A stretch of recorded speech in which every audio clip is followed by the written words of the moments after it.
if the inciting incident by necessity didn't arrive until page 30,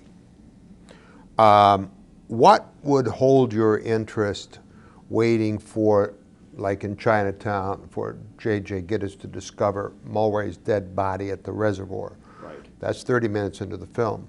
So I've always taught that if it's going to be as late as that, you need a subplot that's really of high quality as well to carry the reader. Did you have was it the earlier twist that he knew he'd been tricked on the assignment? Yes, there's that when Faye Dunaway's character appears and well, that's fabulous. A lawyer in a lawsuit.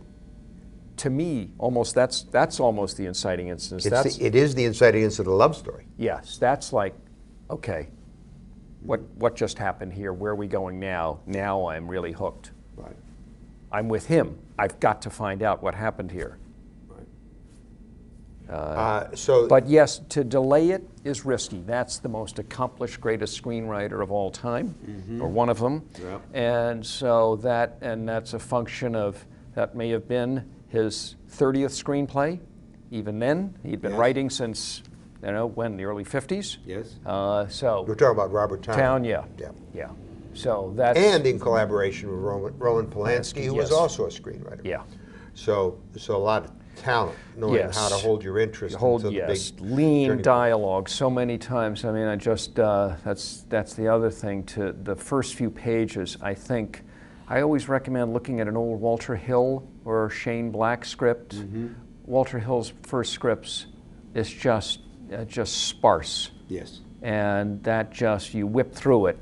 Now, I've read Walter Hill's, and he doesn't even use complete sentences. Sometimes not. He just goes, broken glass, flash of light, gun goes off. Right? Yes. Bang, bang. I mean, it was, and your eye just rolled down the page. The images are clear in your mind versus reading. As soon as you see that paragraph of description on page 1, 2, or 3, you say, oh God, this is not somebody telling the story in pictures. Suppose you had two scripts. One has a slow opening, but eventually gathers momentum to a smashing climax. The other is the opposite rhythm. It really grips you from the beginning, but eventually it sort of loses interest and the ending is a shrug. Which are you going to make? The former, the first. Yeah. I mean, the smashing climax. I mean, the smashing you would ending. work on the beginning. You solve the end. Yes. But a lot of writers worry that you'll never get to their great ending if those first pages aren't grippy. They're right. They're right. It's the hardest thing to write, isn't it? A Yeah. great beginning is so hard to write. Yeah. There's no way around it. And this is not only the hardest true. thing to write. It is the hardest thing to write. It is that part of yeah. It's that part of the work Yeah. that is rewritten more often than anything else, I think, is those openings, those first pages, the inciting incident. Yes. Yes. Once you know the ending. And this is my personal, not too many characters introduced. So sometimes, especially in the ensemble, the introduction of multiple characters at once doesn't allow for, but this is my peculiarity, wanting to see whose movie is it? Yes. Who's the obsessed character? Yes. Yeah, it's all part and parcel of the problem of handling exposition. And when you've got too many characters too soon, it's because the writer-reader can't handle exposition. I say combine them. Or that, get rid of them. Yep. Yes. But usually those characters that are there are some sort of voice or sidekick to say what's appropriate and get out the exposition. And if they can land with their wheels rolling and feed the exposition in over 120 pages, then they really hold interest. Yeah. But it's difficult for young writers. No matter their talent, handling exposition, getting the openings to grip and move the reader, it takes a lot of craft, a lot of experience.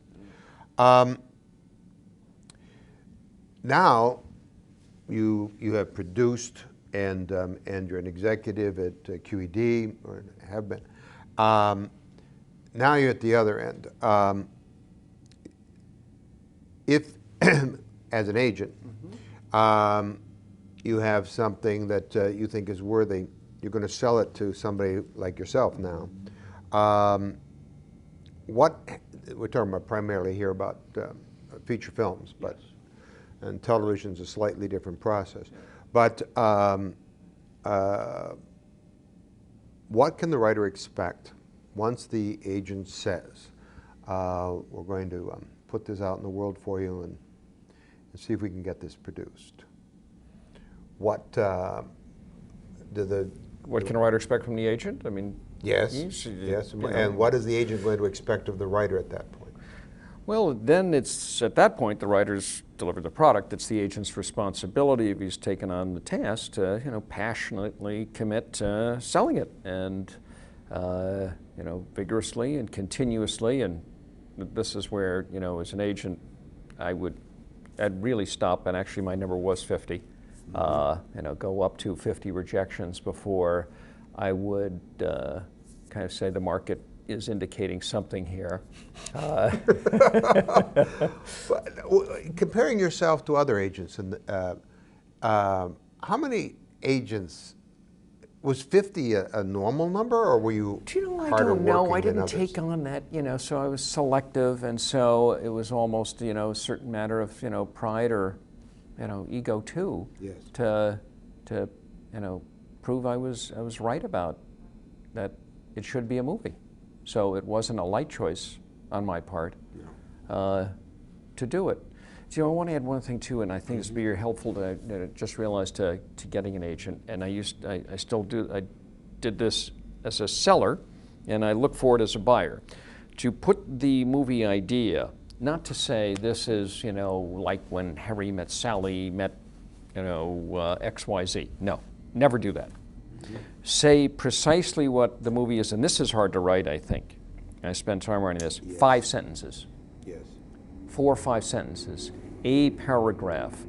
Almost what you would read on the one sheet.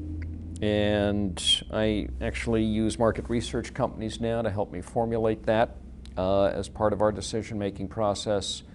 That's everything to be able to articulate, and not kind of this is about, but just first sentence, Sam X did blah, blah, blah, blah, and the narrative paragraph of what you're going to get and what it is. Often when I'm working in consulting with writers, I will make them do something like that. And I've often learned that forcing them to do that actually teaches them what their story's about, because they really don't know. Yeah. And it's amazing. Interesting. They've written 120 pages, but they really don't understand the essence of what they've done. And so that helps the writer a lot, just having to force themselves to put it in 4 or 5 sentences. It's interesting. It makes me feel good, because when we work in development, I always insist on that. Not a treatment, but that. Yep.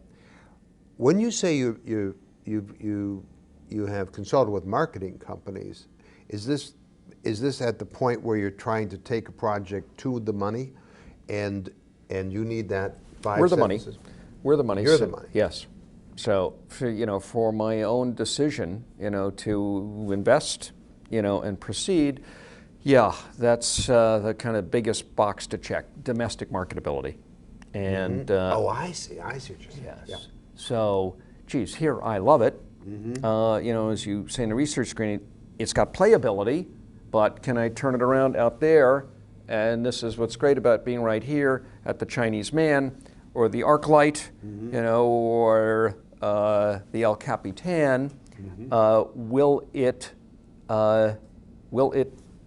lend itself to that one sheet, that conceptual customer sell?